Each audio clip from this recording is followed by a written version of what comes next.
2.577%।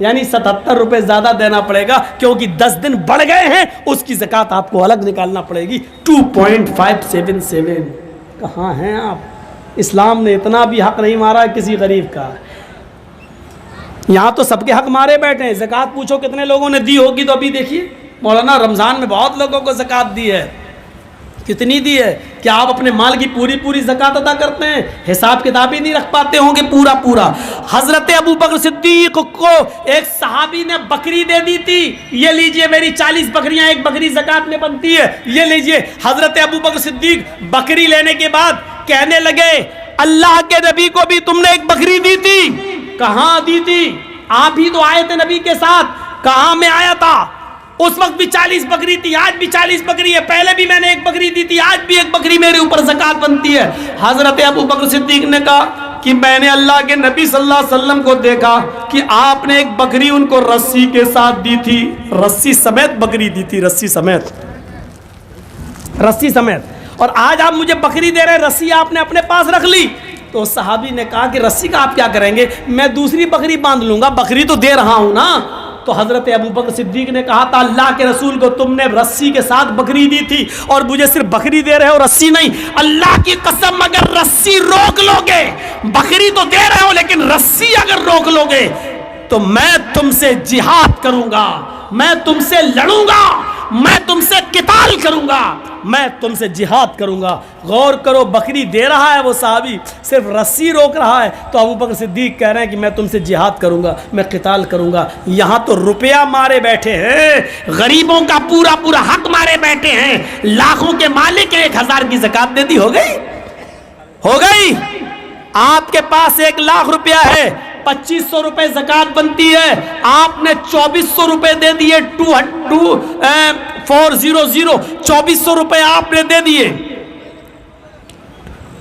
2400 روپے آپ نے دے دیے، 100 روپے روک لیا یا نہیں دیا، آپ کی 2400 روپے کی زکوٰۃ بیکار، آپ نے غریبوں کا حق مارا ہے۔ میرے بھائیوں، وہ 100 روپے بھی آپ سے لیے جائیں گے اور غریب کو دیے جائیں گے۔ اسلام غریب کا حق نہیں مارتا ہے۔ اللہ کہتا ہے میرے پاس میرا حق مار کے آؤ گے، قیامت کے دن میں اپنا حق معاف کر سکتا ہوں، لیکن کسی غریب کا حق مار کے آؤ گے تو میں معاف نہیں کروں گا۔ نماز میں اور روزے میں کچھ کمیاں ہو جائیں تو قیامت کے دن اللہ معاف کر سکتا ہے، لیکن کسی کا حق مارا ہوگا۔ ہمارے اٹاوا میں ایک آدمی وضو بنا رہا تھا، میں مسجد میں وضو بنا رہا تھا، تو ایک روزے کی حالت میں، تو ایک نوجوان تھا، کلا کرتے کے وقت وضو بنانے کے بعد ہم سے کہنے لگا مولانا ایک مسئلہ بتاؤ۔ میں نے کہا جی بولیے۔ یہ وضو کرتے ہیں جو کلا کرتے ہیں نا، کلا کیا تو یہ پانی تھوڑا سا چپک جاتا ہے زبان میں، بھائی کلا کریں گے ایسے جب کریں گے تو اب پانی تو زبان میں تھوڑا سا لگ ہی جائے گا نا، ایسے تو کوئی نہیں کرتا ہے، پانی کو تھوک رہا ہو تو پانی زبان میں لگ جاتا ہے۔ اگر وہ پانی کسی طریقے سے حلق کے اندر پہنچ جائے، پانی کا قطرہ، وضو بناتے وقت جو پانی زبان پہ رہ جاتا ہے وہ قطرہ بن کے اگر حلق کے نیچے چلا جائے تو کیا اس سے روزے پر کوئی فرق پڑے گا؟ میں نے کہا تم نے مسئلہ بہت اچھا پوچھا، میں کل جمعے کے خطبے میں اس مسئلے کو بتاؤں گا تاکہ سب کو معلوم ہو جائے۔ کہنے لگا ابھی مجھے بتا دیجئے۔ میں نے کہا یار تمہیں بتاؤں گا تو میں اکیلے معلوم ہوگا، تم نے بہت اچھا مسئلہ پوچھا، کل جمعے کا خطبہ ہے، میں شاہی جامع مسجد میں خطبہ دوں گا تو تمہیں بتا دوں گا۔ کہنے لگا ٹھیک ہے۔ اگلی صف میں بیٹھا تھا وہ آدمی، میں نے پورے دن بھر اس کا بایو ڈاٹا تلاش کیا کہ بڑا متقی آدمی ہے، بڑا پرہیزگار آدمی ہے، بڑا نیک آدمی ہے، اتنی سی بات پوچھ رہا ہے تو اس کا بایو ڈاٹا دیکھیں کہ کون ہے کیا ہے۔ تو اس کا بایو ڈاٹا ملا تو بہت کچھ ملا۔ تو میں نے جمعے کے خطبے میں یہ بات کہی کہ آج اس کا نام نہیں لیا، میں نے کہا لوگ آج ہم سے یہ مسئلہ پوچھتے ہیں کہ وضو بناتے وقت اگر وضو کا بچا ہوا پانی زبان پہ رہ جائے اور حلق کے ذریعے اس کا کوئی قطرہ پیٹ میں چلا جائے تو روزے پہ کوئی فرق پڑتا ہے؟ پانی کے ایک قطرے کو حلق کے ذریعے پہنچ جانے پر ان کو لگتا ہے کہ روزے پر کوئی فرق پڑتا ہے یا نہیں؟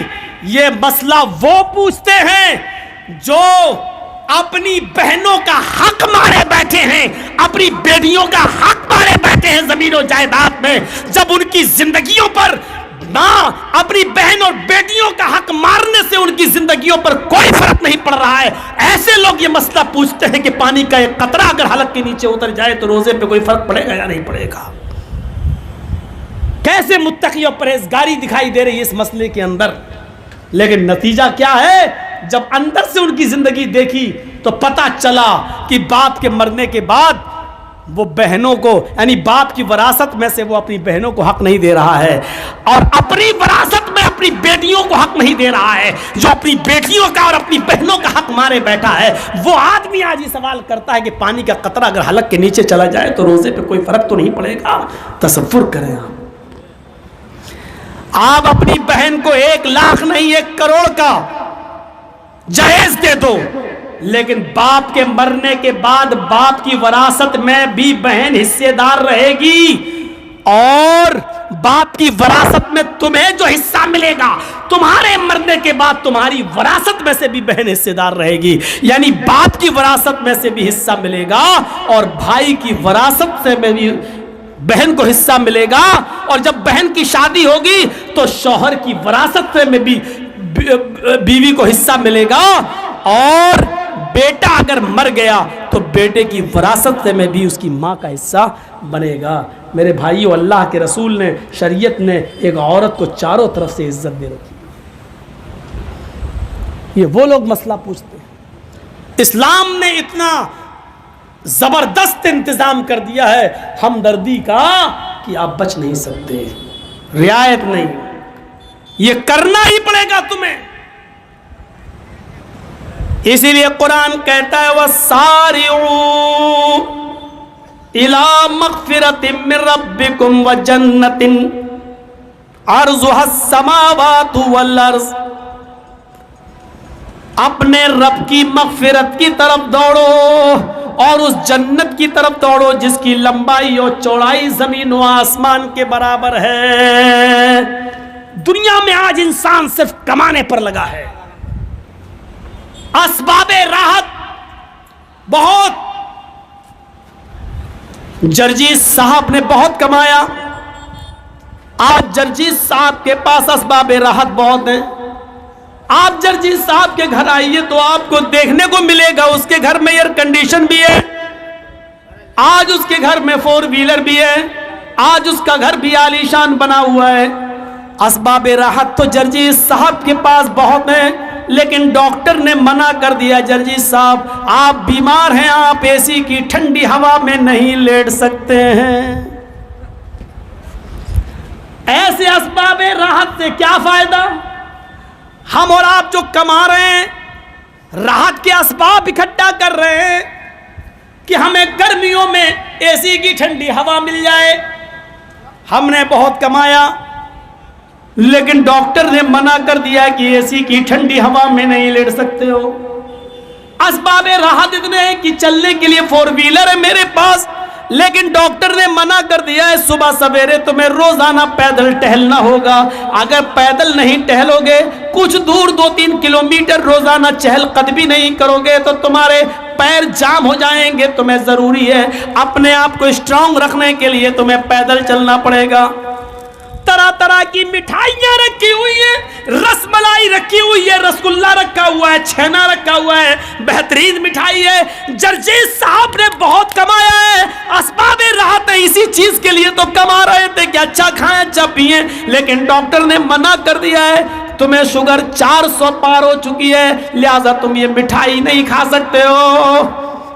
غور کیجئے, جرجیت صاحب نے اتنا کمایا, اتنا کمایا, اتنا کمایا کہ میرا بیٹا نیٹ نہیں کر پایا تو پرائیویٹ طریقے سے ہم نے اس کو کسی اسکول میں ایڈمٹ کیا, میڈیکل کالج میں بھرتی کیا. 50 لاکھ روپے دے کر میں نے, 80 لاکھ روپے دے کر میں نے MBBS میں اس کا ایڈمیشن کرا دیا. بچے پڑھ جائیں گے, لکھ جائیں گے, اپنا کمائیں گے, کھائیں گے, اچھا رہے گا. بہت زیادہ اسباب راحت ہم نے سوچ لیا تھا, بچہ ہمارا پڑھ لکھ کر بہت بڑا ڈاکٹر بن گیا, وہ امریکہ میں یا لندن کے اندر ڈاکٹری بھی کرنے لگا, اس نے وہیں پر کسی انگریز عورت سے شادی بھی کر لی. بڑے فخر سے ایک صاحب کہنے لگے جرجیت صاحب میں نے اپنے بیٹے کو بہت پڑھایا لکھایا, آج میرا بیٹا امریکہ میں ڈاکٹر ہے.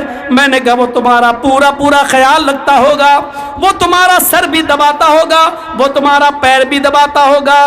کہنے لگا نہیں جرجیت صاحب 15 سال سے میں نے اپنے بیٹے کی شکل نہیں دیکھی. ایسی دولت سے کیا فائدہ جس اولاد کے لیے تم کما رہے ہو, اس اولاد کی شکل دیکھنا تمہیں نصیب نہیں ہوا. باپ نے بیٹے کی شکل نہیں دیکھی, بیٹے نے باپ کی شکل نہیں دیکھی. تصور کرو یہ کون سی اسباب راحت ہے, یہ کون سا راحت کا سامان ہے. اس زمانے میں لوگ ایک روٹی کھاتے تھے لیکن ان کی اولاد ان کی آنکھوں کے سامنے رہتی تھی, اور وہ بچے بھی ایک روٹی کماتے تھے لیکن آدھی اپنے ماں باپ کو کھلا کر اپنے ماں باپ کی سیوا اور خدمت کیا کرتے تھے. تصور کرو میرے بھائیوں, لوگ اسی چکر میں بخش دیے گئے. تصور کیجئے ایک وہ جو لوگ غار میں پھنس گئے تھے ان میں ایک آدمی وہ تھا جو یہ کہہ رہا تھا کہ اللہ تو اچھی طریقے سے جانتا ہے کہ میں بکریوں کو چرانے والا ہوں, اور جب بکریوں کو چرا کر گھر لے جاتا ہوں تو سب سے پہلے بکریوں کا دودھ دوتا ہوں. میں اپنی بیوی اور بچوں کو نہیں, سب سے پہلے اپنے ماں باپ کو اپنی بکری کا دودھ پلاتا ہوں. جب وہ سو جاتے ہیں تو پھر میں اپنی بیوی اور بچوں کو دودھ پلاتا ہوں. اے اللہ تو اچھی طریقے سے جانتا ہے کہ ایک دن میں جب دیر سے گھر پہنچا اور جب جنگل سے جاتے جاتے مجھے بکریاں لے جا کر دیر ہوئی تو میرے ماں باپ سو چکے تھے.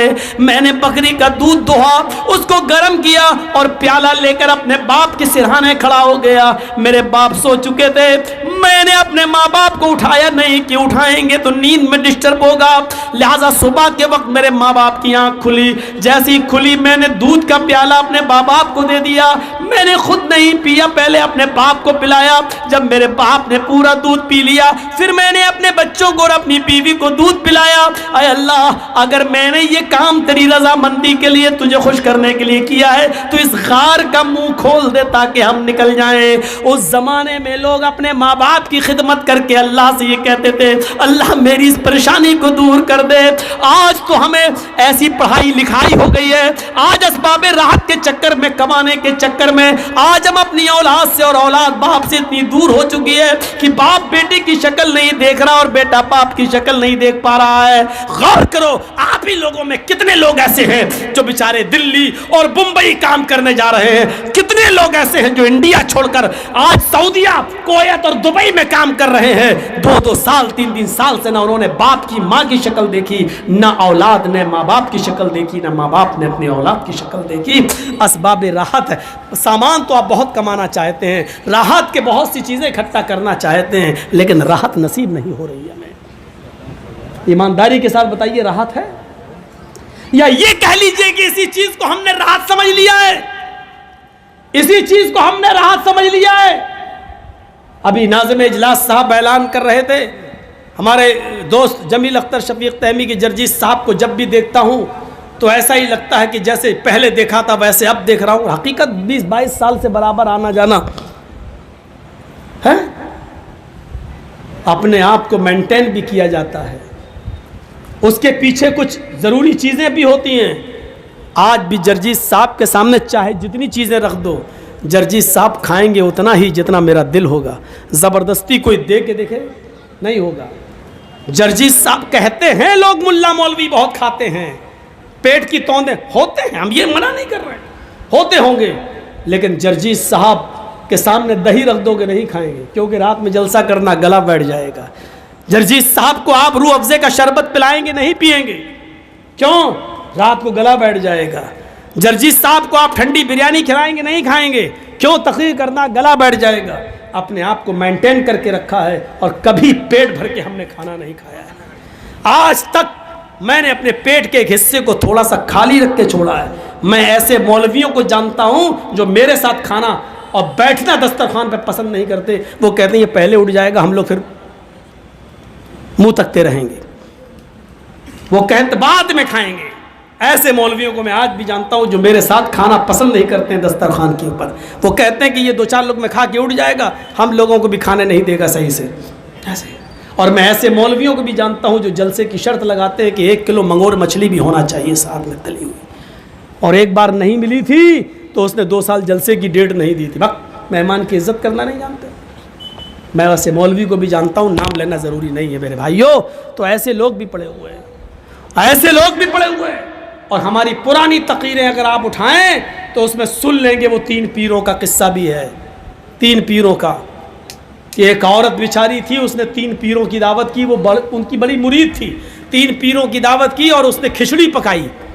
دیکھیں ان مولویوں کو کھچڑی پسند ہے کہ نہیں ہے. 3 پیروں کی دعوت کی, کھچڑی پکائی اور کھچڑی میں گھی ڈال دیا بہت سا. کھچڑی گرم تھی, گھی پگھل گیا. ایک تو کھچڑی دیکھ کے مولویوں کا پیٹ بھر گیا.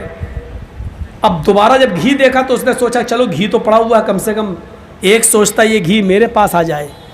دوسرا مولوی سوچنے لگا میرے پاس آ جائے. تیسرا سوچتا میرے پاس آ جائے. تو مولویوں کے پاس تو بڑے تکلم ہیں. ایک مولوی نے انگلی ڈال دی اس میں کھچڑی میں اور لائن بنا دی ایسے. اور کیا معلوم ہے جنت میں دودھ کی نہر کیسے بہہ رہی ہوگی؟ تجری من تحتہا الانہار. جنت میں دودھ کی نہر ایسے بہہ رہی ہوگی. اب جب گڈھا بن گیا تو سارا گھی بہتا ہوا اس کے پاس چلا آیا. دوسرے نے کہا جنت میں دودھ کی نہر ادھر بہہ رہی ہوگی, شہد کی اور شراب کی نہریں ادھر بہہ رہی ہوں گی. اس نے 2 انگلی ڈالی, او کائنانی تجریان من تحت النار. دودھ کی اور شراب اور شہد کی نہر ادھر بہہ رہی ہوگی. اب تیسرے نے سوچا یہ بھی لے گیا, یہ بھی لے گیا, بچا ہی کیا, اب مجھے بھی ملنا چاہیے. تو اس نے ایسا فارمولہ استعمال کیا. اس نے کہا ارے بھائی اتنی جلدی جنت جہنم پہ آ گئے ہو, ابھی تو قیامت بھی نہیں آئی. ارے قیامت آئے گی, زمین میں بھوکمپ ہوگا, زلزلہ ہوگا, اس کے بعد جنت و جہنم کا معاملہ آئے گا. اور جب قیامت آئے گی تو زمین ہلے گی. جانتے ہو زمین کیسے ہلے گی؟ اس نے پوری پلیٹ اٹھائی, ہو کائزا زلزلت الارض زلزالہا. گھی چاروں طرف پھیل گیا. اب کھاؤ. اور مولویوں سے تو کبھی کوئی جیت ہی نہیں پایا. بیکار آپ سر پھوڑتے ہیں مولوی کو بدنام کرنے کے لیے. کوا اور کبوتر والا میرا قصہ سن لینا, یوٹیوب پہ پڑا ہوا ہے. ایک شکاری کے جال میں کوا اور کبوتر دونوں پھنس گئے. کوا بھی رو رہا اور کبوتر بھی رو رہا ہے. تو کوے نے غصے میں کبوتر سے کہا چپ, گڑرگو گڑرگو کرتے کرتے دماغ خراب کر دیا. کبوتر بولا کوے سے تو بھی تو کاؤں کاؤں کاؤں کاؤں کر رہا ہے. تو کوا بولا میں تو اس لیے رو رہا ہوں کیونکہ مجھے, کوا بولا میں رو رہا ہوں اور کبوتر میں رو رہا ہوں شکاری ہمیں کاٹ کے نہ کھا جائے. تو کبوتر بولا ابے تو کیوں رو رہا ہے, تجھ سے زیادہ پریشان تو ہم ہیں. ارے میں تو حلال ہوں, یہ شکاری مجھے جال سے نکالے گا اور کاٹے گا اور کھا جائے گا, مجھے تو کٹنا ہی کٹنا ہے. تو کیوں رو رہا ہے کمینے, تو کیوں کاؤں کاؤں کاؤں کر کے مجھے پریشان کر رہا ہے. تو کوا بولا تم زیادہ پریشان نہیں ہو, میں تم سے زیادہ پریشان ہوں. تمہیں تو کٹنا ہی کٹنا ہے, تمہیں تو کنفرم ہے, لیکن ہم تم سے بھی زیادہ پریشان ہیں. کہا کیوں؟ تم تو حرام ہو. کبوتر نے کہا ارے حرام تو ہیں, لیکن یہ جال جس میں ہم پھنسے ہیں یہ کسی جاہل کا نہیں ہے. جس جال میں ہم پھنسے یہ مولوی کا جال ہے. تو کبوتر نے کہا مولوی کا جال ہے تو کیا ہوا؟ کبوتر نے کہا اس مولوی کا کوئی بھروسہ نہیں, کب حلال کا فتویٰ دے کہ ہم کو بھی کاٹ کے کھا جائے. میری جان تم سے بھی زیادہ اٹکی ہوئی ہے. مولویوں سے کوے اور کبوتر بھی پریشان ہیں. اس لیے مولوی ہارتا نہیں ہے. بہت سے راستے ہوتے ہیں اس کے پاس, بہت سے راستے. اللہ رب العالمین ہمیں اپنے بنائے ہوئے راستوں سے بچائے اور شریعت پر چلنے کی توفیق عطا فرمائے. تو میرے پیارے ساتھیوں, اسباب راحت کم ہوں لیکن سکون ہو ہماری زندگی کے اندر. ایسی اولاد سے کیا فائدہ جس نے 15 سال سے بیٹے کی شکل نہیں دیکھی. مجھے علی میاں ندوی نے لکھنؤ میں ایک واقعہ بیان کیا تھا. میرے بھائیوں, اللہ علی میاں ندوی کو جنت نصیب فرمائے, ان کے گناہوں کو معاف فرمائے. بڑی شخصیت گزرے ہیں. علی میاں ندوی نے ایک واقعہ بیان کیا. ان کے جلسے میں جب اجتماع تھا تو بہت سے لوگ دور دور سے آئے ہوئے تھے, عورتیں بھی آئی ہوئی تھیں. جلسے کو رات کے 12 بجے ختم ہونا تھا, لیکن جلسہ رات کے 12 بجے ختم نہیں ہونا تھا. لیکن ایک عورت جو دور سے آئی تھی بس میں بیٹھ کر، اس کا دماغ جلسے میں نہیں لگ رہا ہے، وہ کئی باتیں سوچ رہی ہے۔ ایک عورت نے اس سے پوچھا، بہن تمہیں کیا پریشانی ہے؟ تم کسی مولانا کی تقریر غور سے نہیں سن رہی ہو، تمہیں کچھ پرابلم ہے؟ اس نے کہا نہیں۔ پھر وہ پریشان نظر آئی۔ تھوڑی دیر کے بعد 2-4 عورتوں نے پوچھا، بہن تمہیں کیا پریشانی ہے؟ کہا یہ جلسہ کب ختم ہوگا؟ کہا وہ تو 12 بجے جلسہ ختم ہو جائے گا۔ کہا اچھا ٹھیک ہے، تمہیں پریشانی کیا؟ کوئی بخار ہے، پیٹ میں درد ہے، کوئی پرابلم ہو تو بتاؤ۔ اس نے کہا نہیں، پرابلم یہ ہے کہ میں اپنا چھوٹا سا بچہ گھر پہ چھوڑ کے آئی ہوں، اکیلا ہے۔ تو کہا گھر پہ کوئی نہیں ہے؟ کہا نہیں، اس کی دادی ہیں یعنی میری ساس وہاں سو رہی ہیں، لیکن وہ آنکھوں سے نابینا ہیں۔ کہا کوئی بات نہیں، بچہ تو آپ کا کتنے سال کا ہے؟ کہا 2 سال کا بچہ ہے۔ کہا ماشاءاللہ بچہ بڑا ہے، اپنے آپ پیشاب کرنے جا سکتا ہے، اڑ سکتا ہے، اس کی دادی اس کو سلا دیں گی، کوئی دقت کی بات نہیں۔ کہا میری بہن بات دراصل یہ ہے کہ میں ماچس میچ باکس اپنے تکیے کے نیچے چھوڑائی ہوں، رات میں کبھی کبھی لائٹ چلی جاتی تھی تو میں چراغ جلا لیتی تھی، اس لیے وہ میچ باکس، وہ ماچس کی تیلی میں نے تکیے کے نیچے رکھ دی تھی ماچس۔ مجھے ڈر ہے کہ رات کی تاریکی میں کہیں بچہ اٹھ نہ جائے اور کھیلتے ہوئے کہیں وہ ماچس کی تیلی نہ جلا لے، اور جلتی ہوئی وہ ماچس کا ٹکڑا کہیں بستر پہ نہ گر جائے، اور پورا کا پورا بستر جلنے کے بعد گھر میں بھی آگ نہ لگ جائے، اور اس سے میرا بچہ جل کر راکھ نہ ہو جائے۔ ان عورتوں نے کہا تم کیا کیا سوچ رہی ہو؟ چپ رہو، بچہ بڑا ہے، رات میں جب سو جاتا ہے تو پھر اکثر بچے صبح ہی اٹھتے ہیں، رات کی پہلی نیند ہے، گہری نیند میں سو رہا ہوگا۔ یہ بری خیالات تم اپنے دماغ سے نکالو اور چلو تقریر شروع، 12 بجے جلسہ ختم ہو جائے گا۔ اس عورت نے کہا کہ تم ٹھیک ہی کہہ رہی ہو، اور تم ایسا اس لیے بول رہی ہو کیونکہ وہ تمہارا بچہ نہیں ہے، اور میں ایسا اس لیے سوچ رہی ہوں کیونکہ وہ میرا بیٹا ہے، میرا بچہ ہے، مجھے اپنے بچے کا جو تجربہ ہے وہ میں جانتی ہوں، اپنے بچے کے حالات سے میں واقف ہوں، تم نہیں۔ بہرحال جلسہ رات کے 12 بجے ختم ہوتا ہے، بسیں اپنے اپنے علاقوں میں جانے لگتی ہیں، وہ عورت بھی جس بس میں بیٹھ کر آئی تھی وہ بھی جانے لگتی ہے، ڈرائیور سے کہہ رہی ہے کہ ذرا جلدی چلو۔ ڈرائیور نے بس تھوڑی سی تیز اسپیڈ میں چلائی، لیکن جب یہ عورت گھر پہنچتی ہے اس کے دماغ میں جو تصورات تھے وہ تصورات ویسے ہی کہ ویسے جو یہ سوچ رہی تھی ویسے کہ ویسے پورے ہوتے چلے گئے۔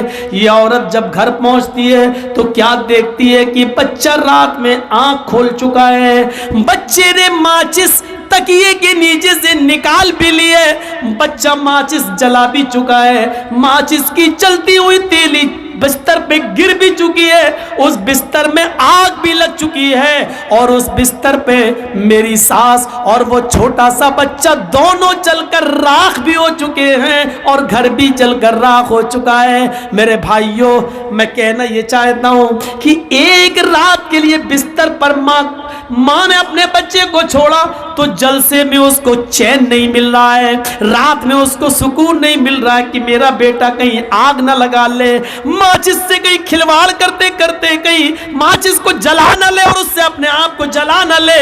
ماں کی رات بیکار ہو گئی، تڑپنے لگی، اس کے دماغ میں کسی مولوی کی تقریر نہیں بیٹھ رہی ہے، اس کا ذہن بچے کی طرف لگا ہوا ہے۔